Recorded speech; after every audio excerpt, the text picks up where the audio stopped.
Alors, bonjour à tous, bienvenue sur notre webinaire.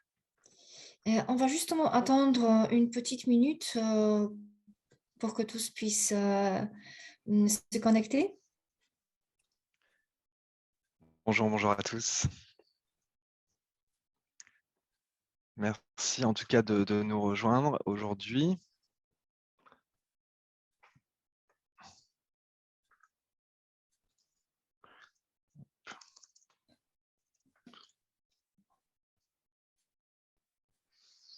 Voilà, il y a un petit chat aussi sur le côté dans Zoom dans lequel on peut échanger si vous voulez aussi.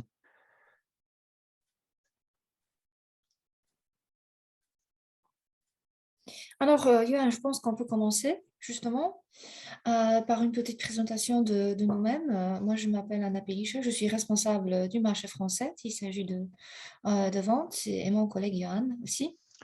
Oui, donc bonjour à tous. Je suis donc Johan et je suis en charge du développement commercial du marché français et des autres pays francophones aussi avec Anya.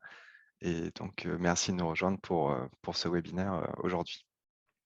Alors, on va justement commencer. Ça va nous prendre à peu près 30 minutes maximum. Et vous pouvez faire des questions par rapport, dans le chat aussi, si vous en avez quelques. Et on va les répondre juste à la fin de notre réunion.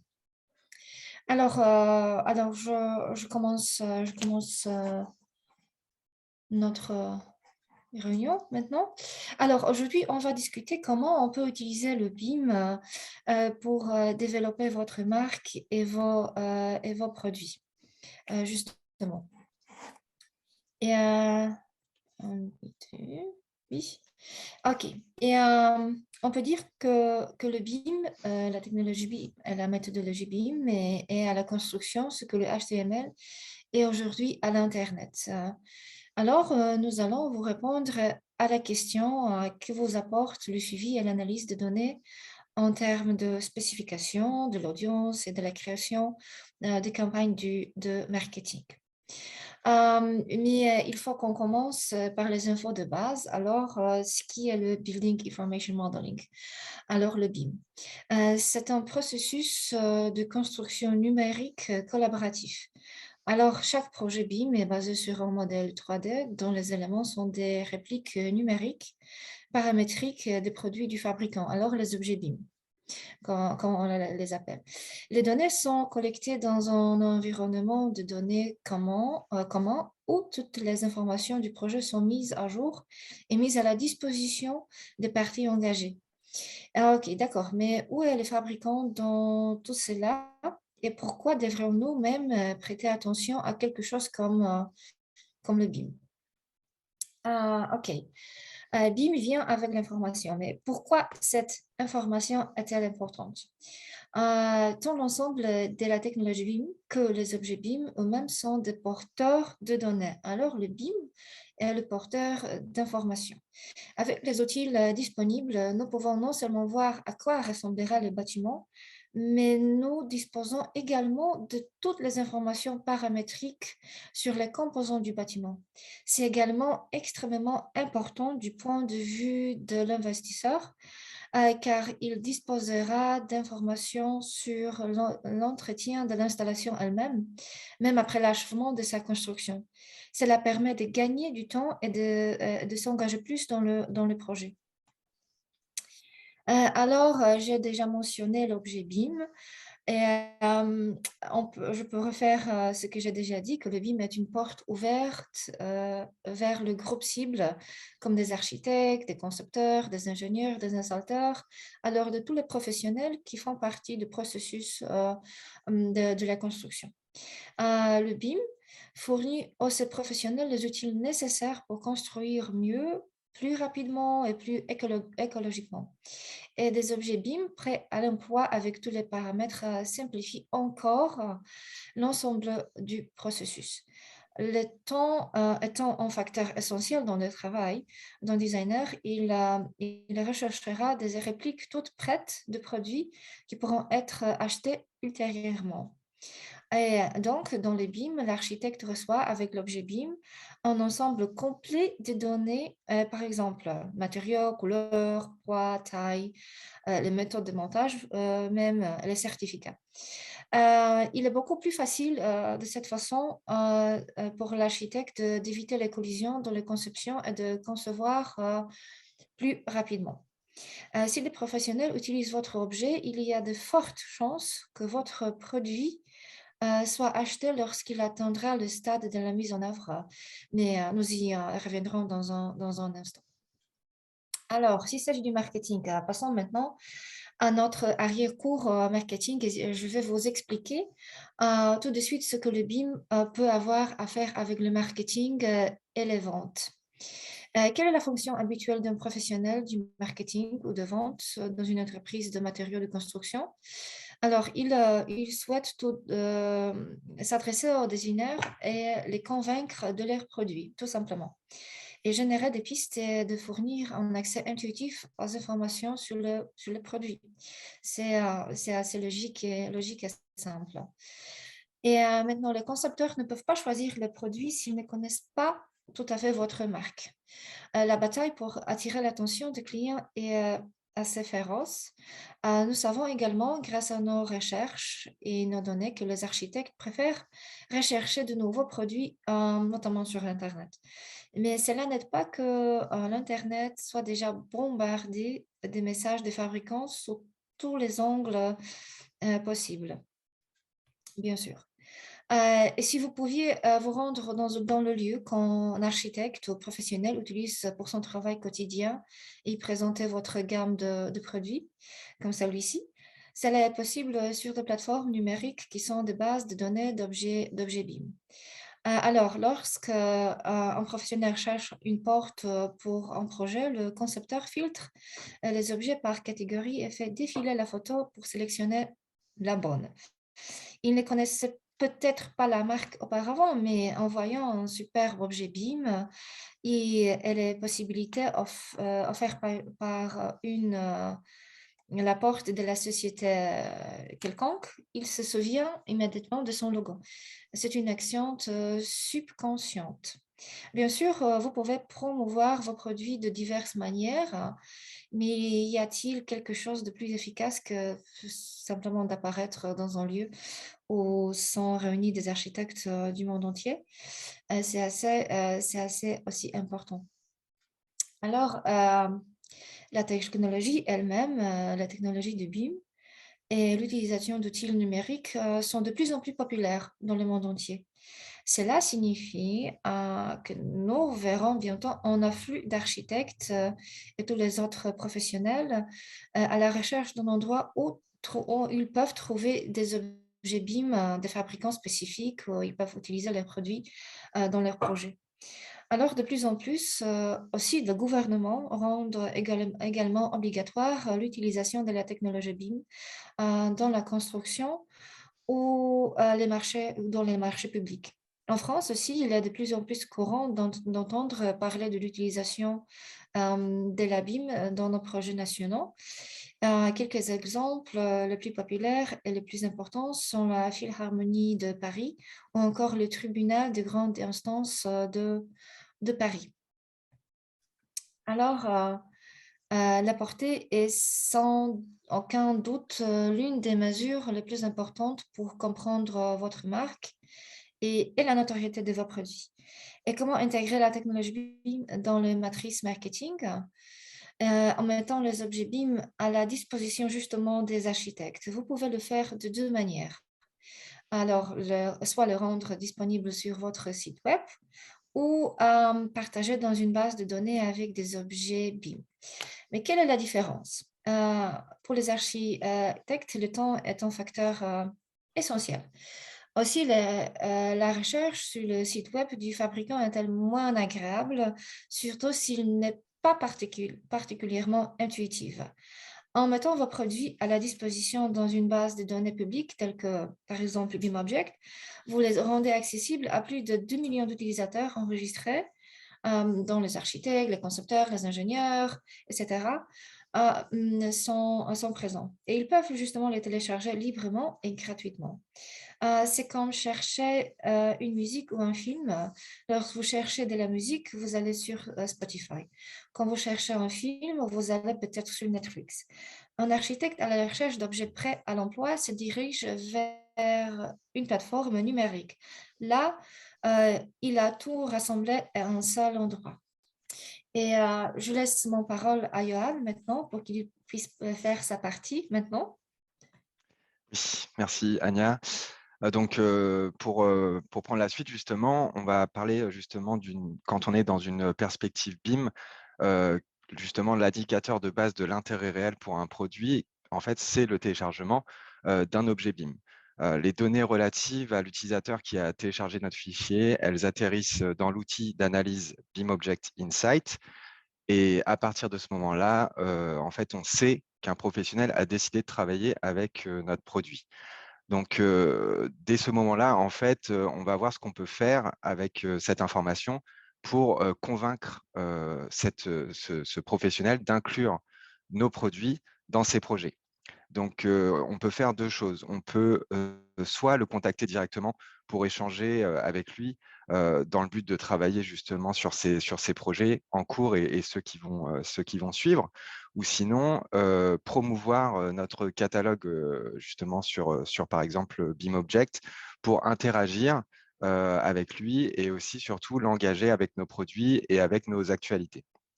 Donc, comment on peut faire ça? L'idée, c'est en fait, oui, voilà, l'acquisition d'un lead, en fait, ça signifie pas immédiatement une vente, mais en fait, vous en êtes déjà beaucoup plus proche, car vous savez qu'un professionnel du BTP a téléchargé votre produit et donc il est réellement intéressé par celui-ci. Donc maintenant, c'est le moment de créer un besoin réel chez ce professionnel du BTP et d'utiliser notre produit, justement, de le convaincre d'utiliser notre produit ou le convaincre de sa pertinence pour ses projets. Donc, ça peut être, par exemple, pour le design du produit, pour ses fonctionnalités ou pour certaines certifications de votre produit qui correspondent à ses besoins.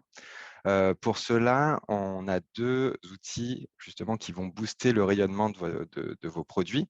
Ça va être par exemple Search Ads.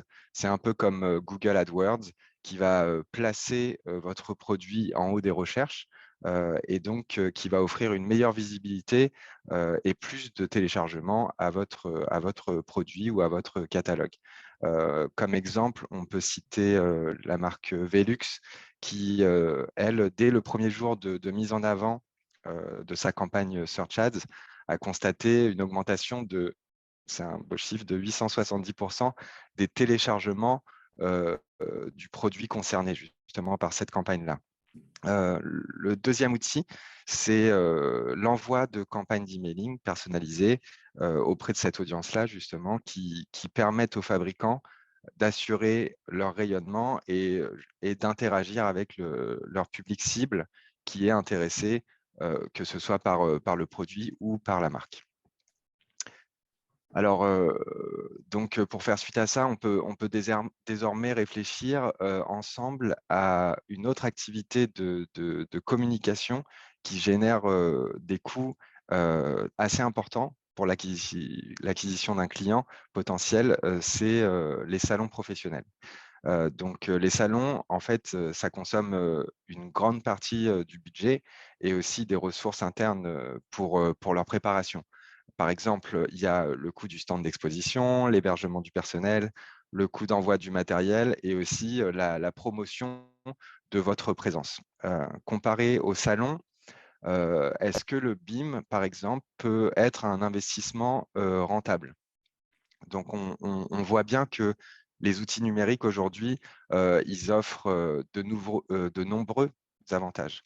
Par exemple, on peut avoir une meilleure information du public, une meilleure mesurabilité des indicateurs clés de performance et un suivi plus efficace aussi, le tout pour une fraction du coût. On peut prendre l'exemple de l'une des entreprises de notre plateforme Roca. C'est un fabricant justement qui est montré un peu sur cette slide. C'est un fabricant d'appareils sanitaires qui, en étant publié sur notre plateforme, lui, a réussi à intégrer le projet de l'unité de Varsovie en Pologne qui dispose d'un espace total de 55 000 m² et de 202 mètres de haut pour ce bâtiment.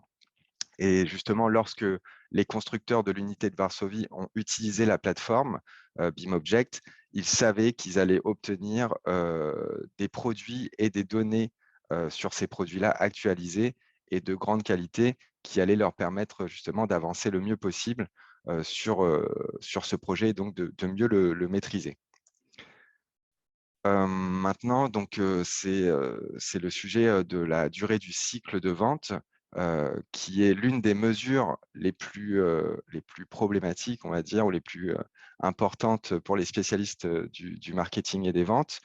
Pourquoi? Parce qu'en fait, il y a un très grand nombre de variables connues et inconnues qui peuvent affecter un accord potentiel.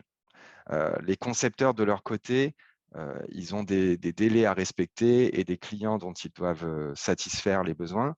Et quant aux entrepreneurs, eux, ils doivent commander les bons produits de construction pour s'assurer de leur livraison et pour justement éviter des retards. Tous deux, ils ont besoin d'informations. Et justement, vous pouvez leur permettre d'accéder à ces informations-là. Donc, comment la technologie BIM s'inscrit-elle dans ce schéma de cycle de vente? Les données relatives à vos produits, comme ils sont spécifiés dans chacun de vos objets BIM, c'est plus nécessaire d'échanger des milliards d'emails et de PDF pour mettre à disposition, pour les mettre à disposition et pour y avoir accès facilement. Donc, ça constitue justement une grande valeur ajoutée dans le cadre de sollicitation et de partenariat. Donc là, par exemple aussi, le sujet, c'est d'acquérir un client qui est toujours une tâche assez difficile. Et donc, c'est logique, en fait, de transformer cette transaction, dès que possible, en une relation à plus long terme.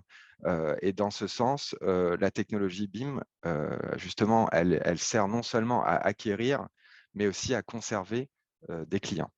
Donc, le BIM, c'est justement un processus de construction collaboratif, mais la collaboration ne se limite pas au groupe AECO, qui sont donc les architectes, les ingénieurs, les entrepreneurs, les propriétaires et les exploitants. Qu'est-ce que ça signifie pour les fabricants? Ça signifie que la sélection de vos produits dans les projets BIM, en fait, elle est cruciale, non seulement pour remporter des commandes, mais aussi pour établir ces collaborations, ces partenariats que j'avais mentionnés, qui sont justement à établir sur la longue durée pour gagner justement des vrais partenaires de développement pour votre marque, avec pour but que les clients finaux, en fait, ils associent votre marque à leur projet directement.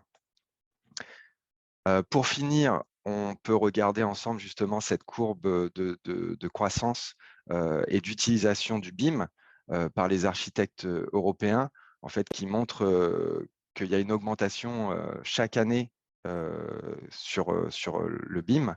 Et ça montre bien que cette transition numérique, en fait, elle entre de plus en plus dans les coutumes et les usages du BTP. Voilà. Donc, voilà, on a fait le tour de la présentation.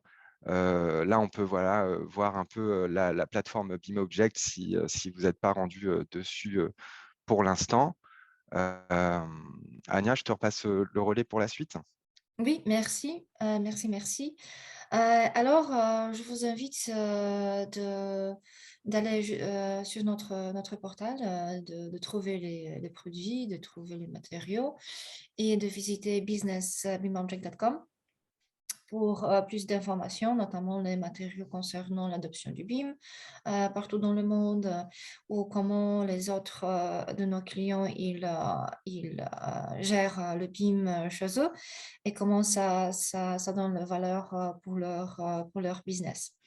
Mais bien, on attend bien les questions. Si vous avez quelques, vous pouvez les justement mettre dans le chat ici.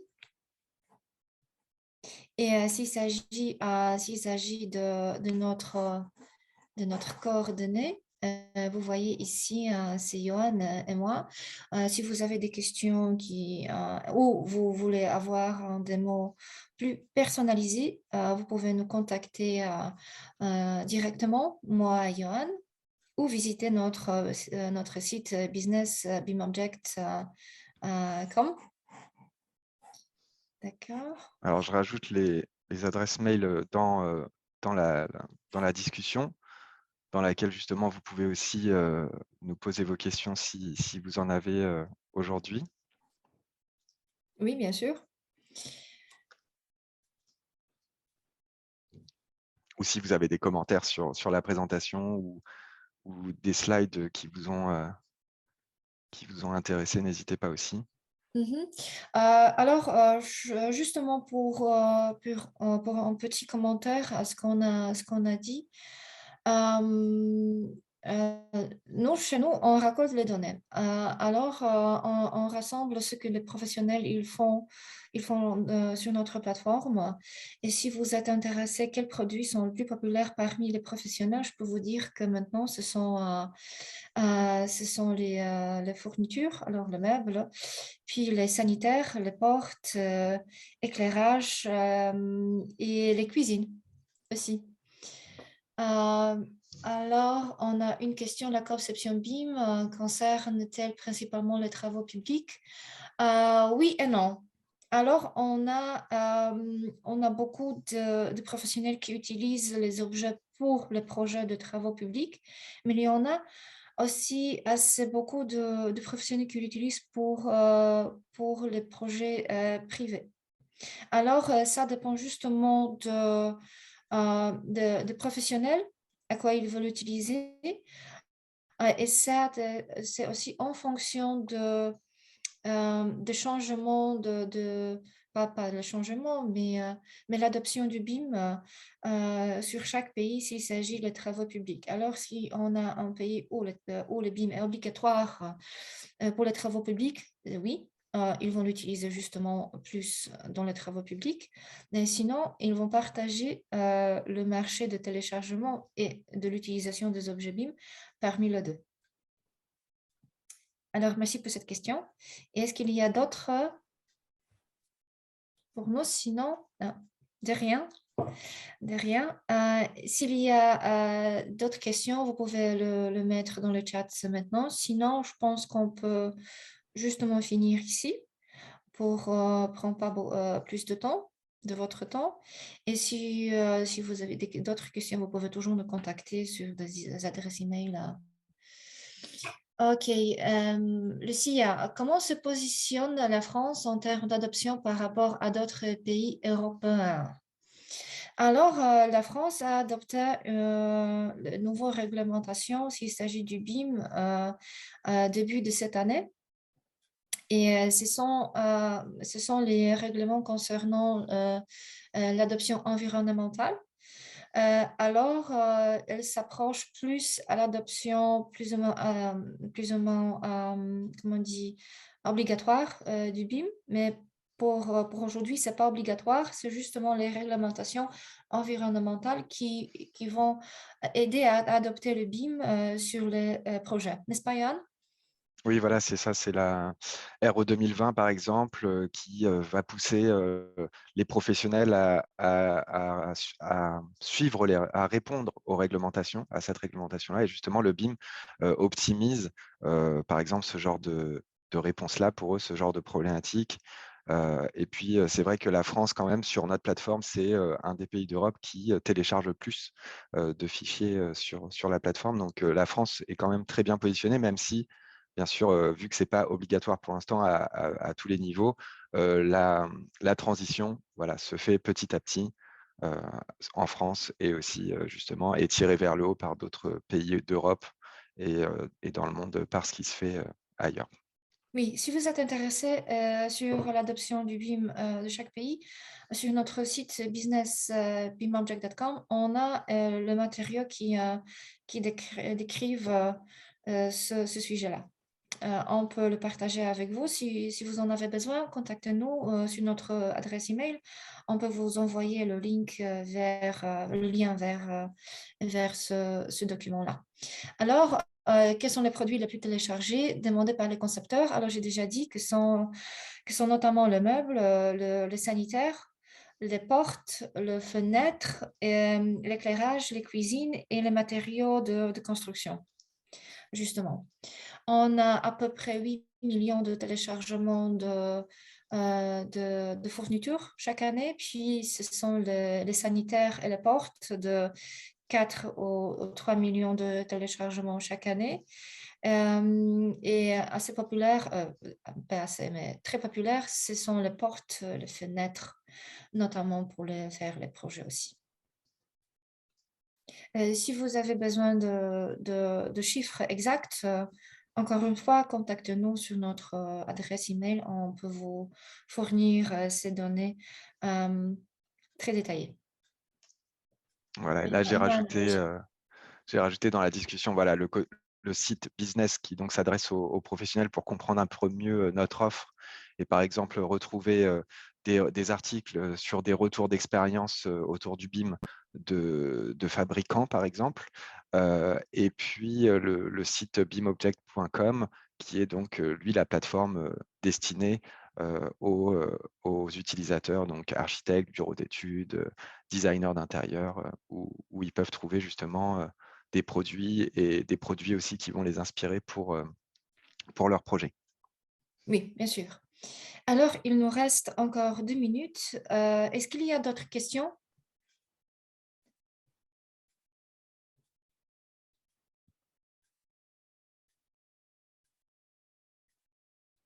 Sinon, je pense qu'on peut finir ici pour aujourd'hui. Et vous avez nos coordonnées, vous pouvez nous contacter. Bien sûr, nous pourrons vous faire un démo de la plateforme, de ses outils et comment les autres l'utilisent et les chiffres aussi, le data. Alors, merci pour votre temps aujourd'hui. C'était vraiment un plaisir de le faire pour vous. Et bonne journée à tous. Merci à Merci. tous. Merci.